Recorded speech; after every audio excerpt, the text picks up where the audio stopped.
இயேசுநாதர் ஜெபத்துக்கு பதில் வராமல் இருக்கவே இருக்காது. என் ஜெபத்துக்கு பதில் வராதுன்னு சொல்லு ஒத்துக்கிறேன். அவர் ஜெபத்துக்கு பதில் வராதுன்னு நீ சொல்லவே முடியாது. அப்போ இயேசுநாதர் ஜெபத்துக்கு பிதா பதில் கொடுப்பார்னு நீங்கள் நம்பினீங்கன்னா இந்த பூமி பரலோகமாக மாறுன்றதை நீங்கள் நம்பித்தான் ஆகணும்.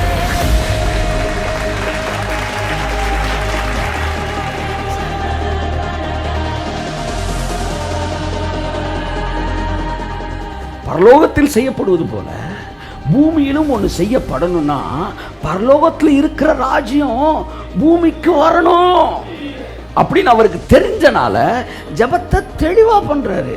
உம்முடைய ராஜ்யம் வருவதாக உம்முடைய சித்தம்.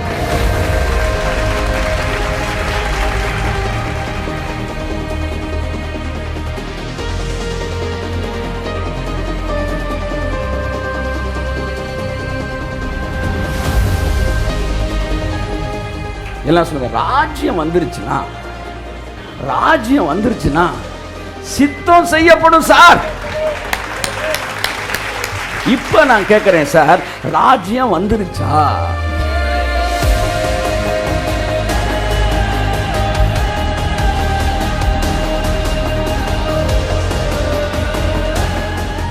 ஆதாம படைக்கிறப்ப அடுத்து யார் பிறக்க போறான்னு அவருக்கு தெரியாமலாம் கிடையாது. பிறக்கிற எவனும் அப்படின்னா இந்த உலகத்தில் இனிமே எத்தனை கோடி பேர் பிறந்தாலும் அத்தனை பேருக்கு ஏற்கனவே பேர் வச்சுட்டாராம்.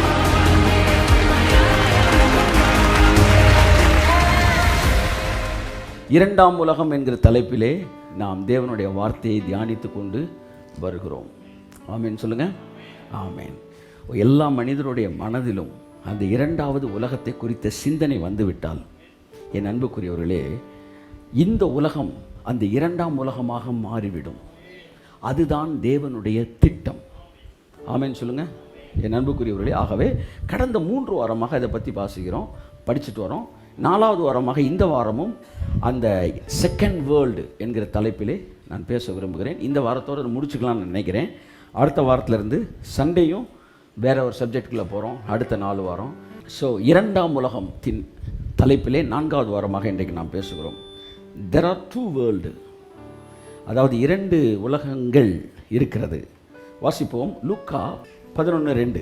அதற்கு அவர், நீங்கள் ஜெபம் பண்ணும்போது பரமண்டலங்களில் இருக்கிற எங்கள் பிதாவே, உம்முடைய நாமம் பரிசுத்தப்படுவதாக, உம்முடைய ராஜ்யம் வருவதாக, உம்முடைய சித்தம் பரமண்டலத்திலே செய்யப்படுகிறது போல பூமியிலேயும் செய்யப்படுவதாக.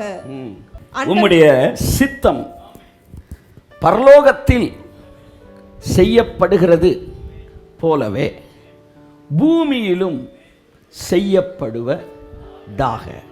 2 உலகத்தை இயேசு பேசுகிறார். ஒன்று பரலோகம், இன்னொன்று இந்த பூமி. ஸோ இயேசு கிறிஸ்துக்கு 2 உலகத்தை குறித்த வெளிப்பாடும் பார்வையும் இருந்தது. The first world, it is an unseen world. ஹெவனை தான் நான் ஃபர்ஸ்ட் வேர்ல்டுன்னு சொல்கிறேன், சரியா?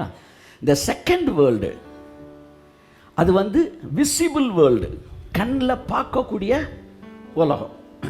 இவர் என்ன சொல்றாரு? இவர் will be done on earth as it is in heaven. எல்லாம் சொல்லுங்க, as it is. எல்லாம் சொல்லுங்க, as it is. அப்படின்னா அப்படியே. எல்லாம் சொல்லுங்க, அப்படியே. பரலோகத்தில் என்ன நடக்குதோ அது பூமியில அப்படியே அப்படியே அப்படியே. பரலோகத்தில் என்ன நடக்குதோ அது என் குடும்பத்தில் அப்படியே நடப்பதாக. சொல்லுங்களேன் ஒரு ஆமைங்க, சொல்லுங்களேன், அப்படியே நடப்பதாக. கொஞ்சம் கூட குறையாம முடிங்க, அப்படியே நடப்பதாக. ஓ, what a greatest expectation of Jesus Christ in his prayer. அவருடைய ஜெபத்தில் எவ்வளோ பெரிய எதிர்பார்ப்பு வச்சிருந்திருக்காரு பாருங்க. வேற வழியா சொல்லணும்னா, இந்த உலகம் அந்த உலகமா மாறட்டும். இந்த உலகம் என் அன்புக்குரியவர்களே, இந்த பார்வைக்கு வருவீர்களாக. இந்த பார்வை தான் வெளிச்சம். இந்த பார்வை என்னைக்கு வருதோ அன்னைக்கு தான் புதிய உடன்படிக்கையின் ஆசீர்வாதங்களை நீங்கள் அனுபவிக்க ஆரம்பிக்கிறீர்கள். நீங்கள் எங்கே வேணாலும் படுங்க, எங்கே வேணாலும் தூங்குங்க, என்ன வேணாலும் எப்படி வேணாலும் தரையில் கடங்க, ஆனால் உங்கள் மனசு மட்டும் as it is in heaven your will be done on earth. அப்படியே இருங்களேன், இருங்க சார். கொஞ்ச நாள் கழிச்சு எந்திரிச்சு பாருங்க சார், உங்கள் உலகம் மாறி இருக்கும். இப்போவே மாறின உலகத்துலாம் இருக்கிறீங்க. ஆமென், ஆமென், ஆமென், ஆமென். இந்த லைட் உங்களுக்கு வர்றது தான் இருக்கிறதுல greatest life. That is the second world. அதான் நான் உங்களுக்கு பேச விரும்புகிறேன். There are two worlds. These two worlds had one government. ரெண்டு உலகங்கள் தேவன் படைத்தார். ஒன்று பரலோகம், இன்னொன்று பூமி. வானமும் பூமியும் படைக்கப்பட்ட வரலாறு இன்னொரு இடத்துல இருக்கு. தேவன் வானத்தையும் பூமியையும், ஹெவன்லீஸ் அண்ட் ஹெவன் இருக்கு, படைத்த நாளிலே, ஒரே நாளில் தான் படைக்கிறார். இதுலேருந்து என்ன தெரியுதுன்னா, ரெண்டுக்கும் சேர்த்து ஒரு கவர்மெண்ட் தான். ஒரே ஆள் தான் ரெண்டுலேயும் ஆட்சி செய்கிறார். ஹல்லேலூயா. அந்த ஒரே ஆள் யாரு? தேவன் அல்ல. தான் உண்டாக்கின எல்லாவற்றின் மேலும் அதிகாரியாக இருக்கும்படி யாரை வச்சாராம்? மனுஷனை வச்சார். இப்போ நான் கேட்குறேன், தான் உண்டாக்கின எல்லாவற்றின் மேலும் அப்படின்னா அவர் என்னென்ன உண்டாக்குனார்? நீங்கள் மலையை உண்டாக்குனாரு, கடலை உண்டாக்குனாரு, பூமியை உண்டாக்குனாருன்னு சொல்கிறீங்க. நான் கேட்குறேன், பரலோகத்தை யார் உண்டாக்குனது? அப்போ உண்டாக்கின எல்லாவற்றின் மேலும் அப்படின்னு என்ன அர்த்தம் சொல்லுங்க சார்? பரலோகத்திற்கும் மனிதனுக்கு அதிகாரத்தை தேவன். இதை புரிஞ்சுக்கிறதுக்கு எதுக்கு குழப்பம்ன்றேன்? அப்பா வீட்டுக்குள்ளே உள்ளே போய் ஃப்ரிட்ஜை திறந்து உள்ள கூல்ட்ரிங்க்ஸ் எடுத்து குடிக்கிறதுக்கு நான் போய் கண்கார்டன்ஸை படிக்கணுமான்னு கேட்குறேன். எங்கள் அப்பா வீட்டில் எனக்கு உரிமை இருக்குன்னா, அதில் எனக்கு அதிகாரம் இருக்குன்னா, பரலோகத்தில் எனக்கு அதிகாரம் இருக்கு. பிசாசு ஆதாமை சீட் பண்ணி அவன்கிட்ட அதிகாரத்தை வாங்க விரும்பினதுக்கு காரணம் பூமியை பிடிப்பதற்கு அல்ல. இது ஜுஜுபி அவன் பார்வையில். அவனுடைய பார்வையோட எய்ம் என்ன தெரியுமா? நான் உன்னதத்திற்கு ஏறுவேன், உன்னதமானவருக்கு ஒப்பாவேன்,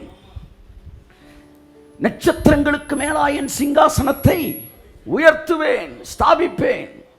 இந்த பிளான அவன் நினைச்சானா. அந்த நினைச்சனால அவன் தள்ளுண்டு போனான்.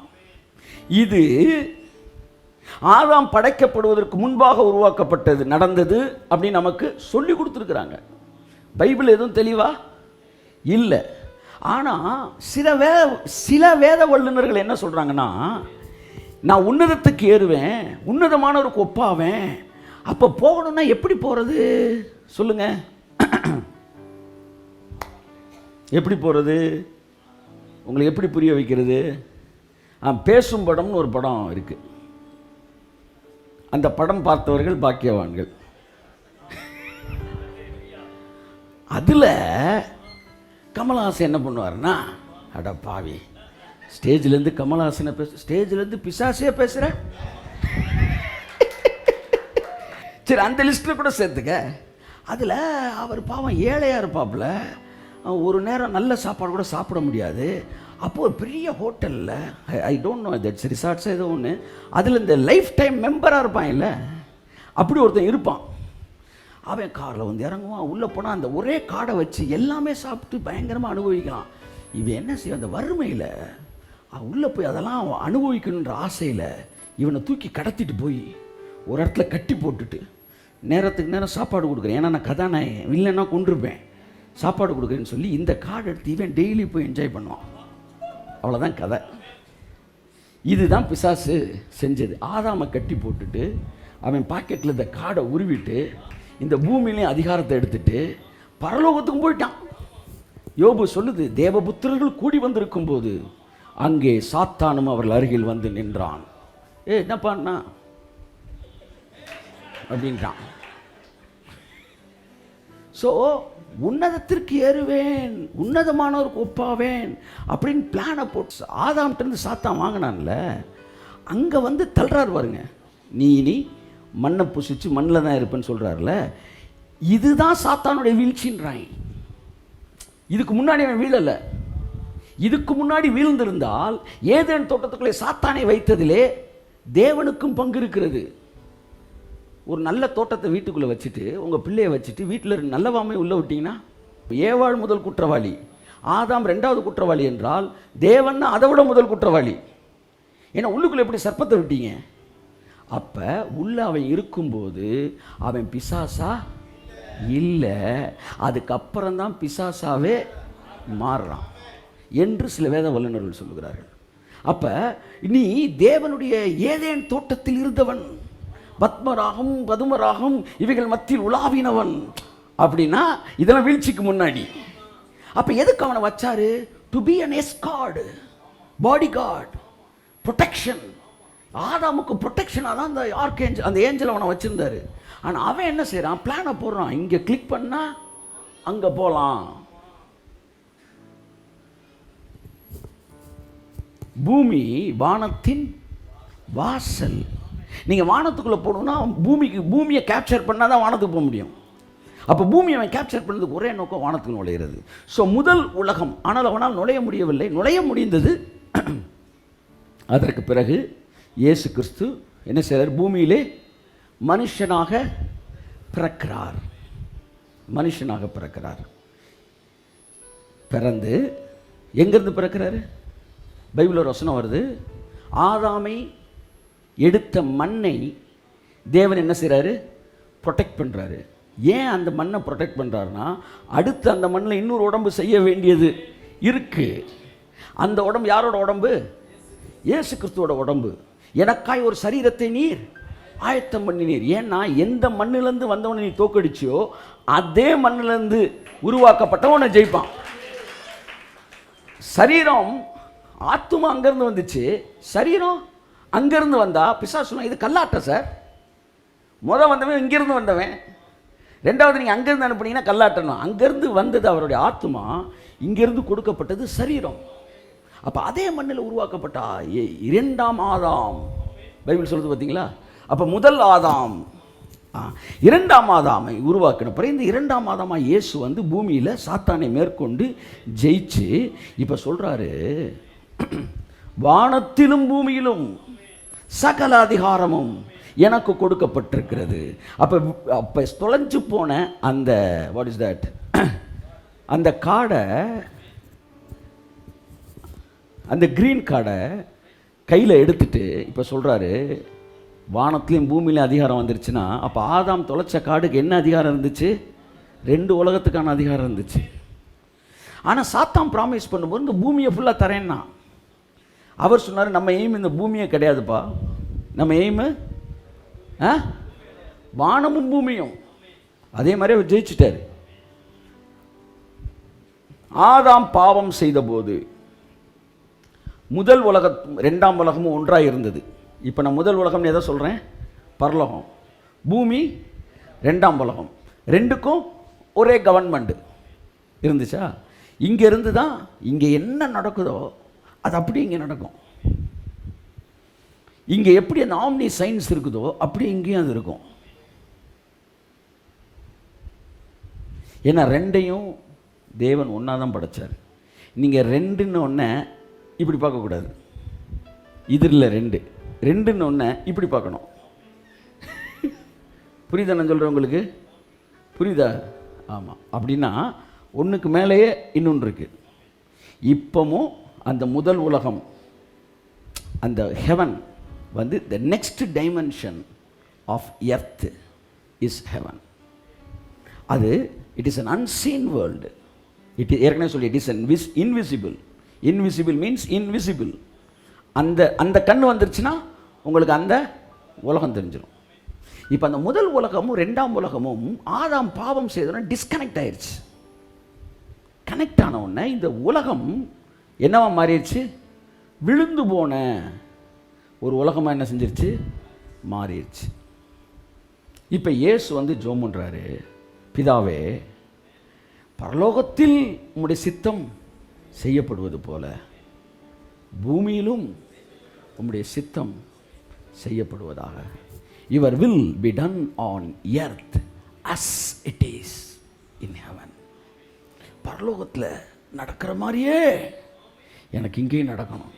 அதுதான் என்னுடைய ஜெபம்னு நான் சொல்கிறேன் சார்.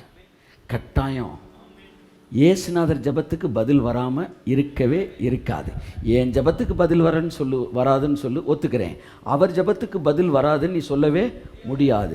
அப்போ இயேசுநாதர் ஜெபத்துக்கு பிதா பதில் கொடுப்பார்னு நீங்கள் நம்புனீங்கன்னா இந்த பூமி பரலோகமாக மாறுன்றதை நீங்கள் நம்பித்தான் ஆகணும். ஆமென். நான் சொல்கிறது புரியுதா? ஏன்னா ஜெபிச்சது இயேசுநாதர். எனக்கு ஒரு பெரிய நம்பிக்கை இருக்குது சார். தலைவர் ஜெபம் பண்ணியிருக்கிறாரு, கட்டாயம் நடந்துடும். இந்த பூமியில் பரலோகம் மாதிரியே இந்த பூமி மாறும். இந்த பூமியில் அந்த உலகம் சிருஷ்டிக்கப்படும். நாங்கள் எல்லாம் கும்முன்னு அதில் வாழ்வோம். ஏன்னா ஜெபம் பண்ணது தலைவர். அப்போ பிதா சொன்னார், ஏன் அதை நீங்களே பண்ணிடக்கூடாது? உங்களுக்கு புரிகிறக்காண்டி சொல்கிறேன். உம்முடைய ராஜ்யம் வருவதாக, உம்முடைய சித்தம் செய்யப்படுவதாக. அப்படின்னா அவருக்கு நல்லா தெரியும், பரலோகத்தில் செய்யப்படுவது போல பூமியிலும் ஒன்று செய்யப்படணும்னா பரலோகத்தில் இருக்கிற ராஜ்யம் பூமிக்கு வரணும் அப்படின்னு அவருக்கு தெரிஞ்சனால ஜெபத்தை தெளிவாக பண்ணுறாரு. உம்முடைய ராஜ்யம் வருவதாக, உம்முடைய சித்தம் செய்யப்படுவதாக. எல்லாம் சொல்லுங்க, ராஜ்யம் வந்துருச்சுன்னா, ராஜ்யம் வந்துருச்சுன்னா சித்தம் செய்யப்படும் சார். இப்ப நான் கேட்கிறேன் சார், ராஜ்யம் வந்துருச்சா? பரலோக ராஜ்யம் உங்களுக்குள் வந்திருக்கிறது. அப்ப ராஜ்யம் வந்துருச்சு. இப்ப அடுத்து என்ன நடக்க போகுது? அதாவது ஜெபக்குறிப்புல வரிக்கு டிக் ஆயிருச்சு. இயேசு ஜெபிச்ச ஜெபத்துக்கு பிதா டிக்கு பண்ணிட்டாரு. ராஜ்யம் வருவதாகன்னாரு, ராஜ்யம். அதனால தான் நாங்கள் திரும்ப திரும்ப ஞாயிற்றுக்கிழமை போய் உங்களுடைய ராஜ்யம் வருவதாக, உங்களுடைய சித்தம் அப்படி நாங்கள் பண்ணுறது கிடையாது. ஏன்னா இதில் பாதி டிக் ஆயிடுச்சு. நீங்கள் கடைக்கு போகிறீங்க, புளி மஞ்சள் மிளகு எல்லாம் போட்டோடனே அவன் புளி மஞ்சளையும் டிக் பண்ணிட்டான். திரும்ப புளினா புளியா?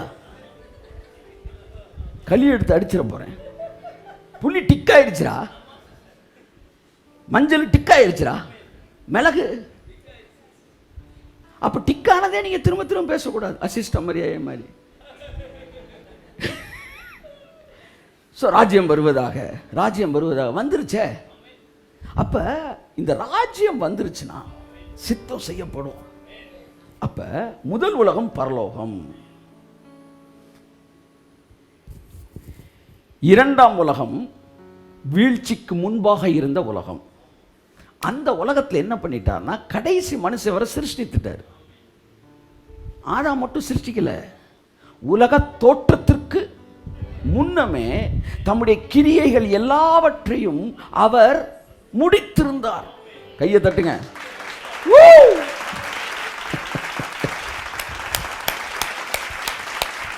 நாளைக்கு என்ன நடக்கும் நீங்க யோசிக்கிறீங்களே? யோசிக்கவே வேணாம். உலக தோற்றத்துக்கு முன்னாடியே முடிச்சு வச்சிட்டாரு சார். ஆதாம ரிலீஸ் பண்ணும்போது எப்படி தெரியுமா ரிலீஸ் பண்ணாரு? ஒரு டைரக்டர் படத்தை ஃபுல்லாக எடுத்துட்டு தானே ரிலீஸ் பண்ணுவார். முதல் சீனு ஒருத்தர் வராரு, ரெண்டாவது சீனுக்கு வர்றதுக்கு ரெண்டாவது ஆளை ரெடி பண்ணணுமா? சொல்லுங்க சார். ரெண்டாவது ஆள் யார், மூணாவது ஆள் யார், நாலாவது ஆள் யார், 5வது ஆள், 50, 100வது, 1000, 2000, 10,000 எல்லாரும் போய் அந்த கிறிஸ்துன்னு ஒருத்தன் பிறப்பான், அவன் என்னெல்லாம் பண்ணுவான்னு சொல்றாருன்னா அப்போ அவன் வரைக்கும் கம்ப்ளீட்டாக மேட்ரு முடிஞ்சிருக்குன்னு நான் அர்த்தம். உலக தோற்றத்துக்கு முன்பாகவே அவர் மனசுல எல்லாத்தையும் சிருஷ்டித்துட்டு ஆதாம் பழத்தை சாப்பிட்றதுக்கு முன்னாடி சகலத்தை முடிச்சுட்டு ஆதாம ரிலீஸ் பண்றாரு. ஆதாம படைக்கிறப்ப அடுத்து யார் பிறக்க போறான்னு அவருக்கு தெரியாமலாம் கிடையாது. பிறக்கிற எவனும் அப்படின்னா இந்த உலகத்தில் இனிமே எத்தனை கோடி பேர் பிறந்தாலும் அத்தனை பேருக்கு ஏற்கனவே பேர் வச்சுட்டாராம். அவ்வளோதான், எந்திரிச்சு பேசாம வீட்டுக்கு போய் இதே போதும் கும்முன்னு இருக்கு. அப்படியே இப்போ நைட்டு சாப்பிட்டு தூங்கிடுங்க. சீக்கிரமாக தூங்கி காலை எழுந்திரிச்சு ஜோம் பண்ணுங்க. நான் சொல்கிறேன் புரியுதா உங்களுக்கு? எல்லாமே முடிஞ்சிருக்கு sir. It is predestined. பூமியின் எல்லைகளை அவர் தீர்மானித்திருக்கிறார். என் வளர்ச்சி என்ன அவருக்கு தெரியும், என் ஊழியத்தில் எத்தனை பேர் ரட்சிக்கப்படுவாங்க, எத்தனை பேர் ரட்சிக்கப்பட்டவங்க மறுபடியும் மறுரூபமாவாங்க, எத்தனை ஆயிரம், எத்தனை லட்சம், எத்தனை கோடி எல்லாம் நம்பர் அவர்கிட்ட இருக்குது. என் கையில் எத்தனை அற்புதம் நடக்கும் எழுதி வச்சுருக்கிறார். எல்லாம் ஆல்ரெடி டெஸ்டைன்டு. இயேசு கிறிஸ்துவை என்னெல்லாம் செய்ய போகிறான்னு பிதா எழுதி வச்சிட்டாராம். அதெல்லாம் பைபிள் சொல்லுது, இயேசு செய்த அற்புதங்கள் இல்லை, இயேசுவை கொண்டு பிதா செய்த அற்புதங்கள். அப்படிதான் வருது. இயேசுக்கே அதான் கதி, இயேசுக்கே அதான் வந்து டெஸ்டினேஷன். இயேசுவை கொண்டு பிதா செஞ்சாராம். அப்போ நம்ம எல்லாருக்கும் நீங்கள் போடுற காபாலாம் நல்லது, ஆனால் அந்த காபாவினால எது உருவாக்கப்படலை, காபா ரிலீஸ் பண்ணுது. புதுசாக வந்து காபானா என்னன்னு கேட்குறாங்க. இப்போ எல்லாமே ப்ரீ டெஸ்டினேஷன். ஆதாமை படைக்கும் போதே இந்த உலகத்தில் கடைசியாக ஒருத்தன் பிறக்க போகிறான் பாருங்க, அழுதுட்டு பிறக்கிறான் பாருங்க, அப்போ தான் ஏசுனார் வர போகிறான்னு வச்சுக்கோமே, அவன் வரைக்கும் 7 பேர் வச்சிட்டார். அவங்க அப்பா வந்து சர்ச்சு கூட்டு போய் 3ஆம் மாதம் பேர் வைக்கலான்னு நினைக்கும் போது அதுக்குள்ளே ஏசுனார் வந்து முடிஞ்சு போச்சுன்னு வச்சுக்கோங்களேன். அவங்க அப்பன் பேர் வைக்கல, ஆனால் இவர் முன்னாடி பேர் வச்சிட்டார். இதான் அவன் பேர். 50 பேருக்கும் பேர் வச்சிட்டாராம், எல்லாமே முடிச்சிட்டாராம். அதெல்லாம் இஸ்மவேல் பிறக்கிறதுக்கு முன்னாடி சொல்லுவாங்க, துஷ்ட மனுஷனாக இருப்பான்பா.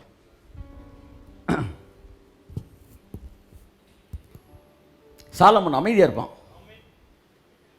இயேசு தமிழ் ஜனங்களின் பாவங்களை நீக்கி அவர்கள் ரட்சிப்பார்.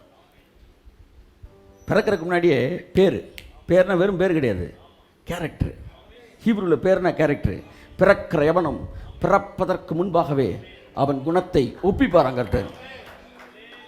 இப்போ சொல்லுங்கள், உலக தோட்டத்துக்கு முன்பாக எல்லாத்தையும் முடிச்சுட்டு 7ஆம் நாள் ஓய்ந்தாருன்னு என்ன அர்த்தம்? ஆதாமை படைச்சிட்டு ஓயலை, ஆதாமுக்குள்ளே முழு உலகத்தையும் சிருஷ்டித்து தான் ஓஞ்சிட்டார். எல்லாம் ரெடி பண்ணிவிட்டு குதிரையை தட்டி விட்டுட்டு ரேஸில் எப்படி ஓடுது அப்படின்னு உட்காந்தார். அவருக்கு தெரியும் க்ளீனாக ஓடி. இதுதான் செகண்ட் வேர்ல்டு. ஆனால் செகண்ட் வேர்ல்டில் ஒரு பெரிய அசம்பாவிதம் நடந்துருச்சு. பழத்தை புசிச்சிட்டான். பழத்தை புசிக்காதன்னு சொன்னார்.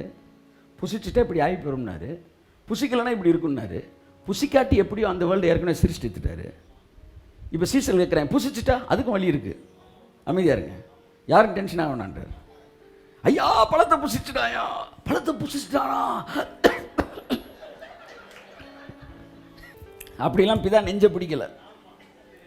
உடனே இவங்கெல்லாம் வந்து ஐயா பழத்தை புசிட்டான், கிளிக்கு ரெக்கம் முளைச்சிருச்சு, பறந்து போயிடுச்சு அப்படிலாம் சொல்லலை. அவர் புசிட்டானா, சரி ஓகே. இப்போ என்னுடைய அன்பு என்னன்றது எனக்கு தெரியும், ஆனால் இவன் புசிச்சனால இப்போ தான் என் அன்பு என்னன்றது அவனுக்கு தெரிய போகுது. இதை வந்து இன்னொரு எனக்கு ஒரு வாய்ப்பாக நான் பயன்படுத்தி கொள்கிறேன். அப்படிதான் அவர் சர்வ ஞானி, சர்வ ஞானி. உங்களுடைய முடியெல்லாம் எண்ணி இருக்காராம். அது ஒரு மொழிபெயர்ப்பு சொல்லுது, உங்கள் முடிக்கெல்லாம் எண்ணி இருக்காருல்ல, நம்பர் போட்டு வச்சிருக்காராம். எப்படி எண்ணி இருந்தால் 215 இல்லை 3200 அப்படின்னு சொல்லிட்டு எதை தொட்டாலும் 3200 அப்படி இல்லை. இதில் 3015 இது 3012 இது அப்படின்னு நம்பர். ஐயா தம்பி, என் சரீர அவயங்கள் உருவாகும் முன்னமே எனக்கு கண்ணு காது மூக்கு, அன்னைக்கு ஸ்கேனே கிடையாது, நீ ஸ்கேன் வந்தது தான் பிரச்சனை. ஆமாம், அன்னைக்கு கண்ணு காது மூக்கு வாய் ஹார்ட் கிட்னி கை காலு என் அவயவங்கள் உருவாகும் முன்னமே அது உருவாகும் நாளை அவர் எழுதி வச்சிருந்தாராம். 22 ஜஸ்டினுக்கு ஹார்ட், 23 கை காலு, 28 ரிலீஸு போட்டு வச்சிருந்தார். சார் உங்கள் கண்ணு எப்போ வரும்? டேட்டு போட்ட பிறகு தான் கண்ணு வந்துச்சு. கண்ணு வந்த பிறகு டேட் எழுதலை. அப்போ ஜோம் பண்ணியாங்களா? யார் சொல்லுங்கள். நான் மிகுந்த ஜபத்தோடு என்னுடைய கண்கள் உருவானது. உனக்கு ஒரு கழுதையும் தெரியாதடா. அன்னைக்கெல்லாம் அந்த இறக்கம் தானே உன்னை வந்து பாதுகாத்துச்சு. அதே இறக்கம் தான், அதே தயவு, அதே கிருபை, அதே அன்பு